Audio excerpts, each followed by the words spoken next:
think from my background, actually I started as a programmer. Not a very good one, but I did about 8 years of programming before I got into it. So to me, technology is not something to be adverse to. It's kind of something to embrace. I think when you come here and you see the amount of energy behind ad tech, it's actually fascinating. I was talking with someone earlier about trying to bring more of the creative team to events like this so they understand the ecosystem that's actually being built. In terms of creativity, I think there's this traditional notion of creativity, which is embodied in a 30-second spot, which is not the reality today anymore. You actually need to bring people who understand these new platforms, whether it's Facebook, Twitter, Vine, pick one, and actually get people who understand them deeply, combined with creative thinkers to get better ideas. Because there's nuances to each of these platforms. You think about Instagram, for example. Very limited kind of ad inventory now because they're being very careful, but it's a photographer's medium. So it's not a place to put coupons, right? But a lot of brands are putting coupons on. So you need to approach each of these platforms uniquely. And that's where there's fear, but also major opportunity for people who crack it and do it right. Programmatic buying is growing quickly. Everybody thought it was just for this kind of outside, random inventory. It's, coming up the stack quickly. That's going to eventually flow into television, which is going to change a lot of the business that we're in right now.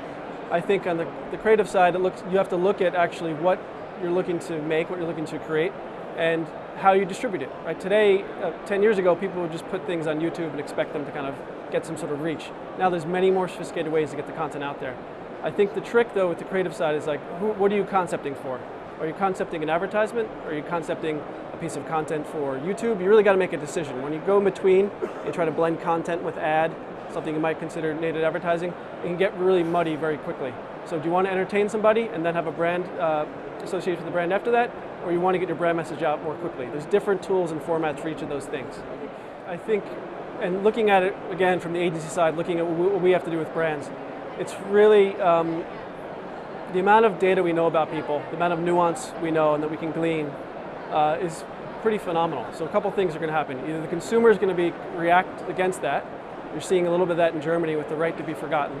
Is that going to spread? So once that happens, does our approach have to change? Because everybody's hanging their hat on targeting context, being there at the right place at the right moment. I feel like there's probably has to be a little more innovation around creating more engaging formats for people to interact with, especially on mobile. So mobile video, it's very hard to tolerate right now. Even if you have 3G, 4G, you're going to get very frustrated streaming an ad before your content shows up. So publishers are being very careful about that, which I understand. How can we get more creative about the types of things that we can do? You use the term branded content, native advertising. That's one solution potentially, but what others are there? I think that's the territory we have to dig into. That requires media folks getting together with the creative side and trying to decide where the opportunities are, not just filling the slots that we have right now. I think they're a bit limiting. Globally, everything averages out. Some places are further ahead than others. Some markets are kind of more prone to certain behaviors. I mean, if you go to Brazil, the rate of sharing is so much higher. So when you develop content, it's a little bit easier to get it out there, right? Other countries are a little bit less. You look at South Korea, they're the fastest to share. So when you test your video content out there, you can understand how quickly something is going to be viral by sharing it in South Korea. There's little fascinating insights that you can get from the data. I think from certain markets lead to certain things. You'll get South Korea leading on the mobile front.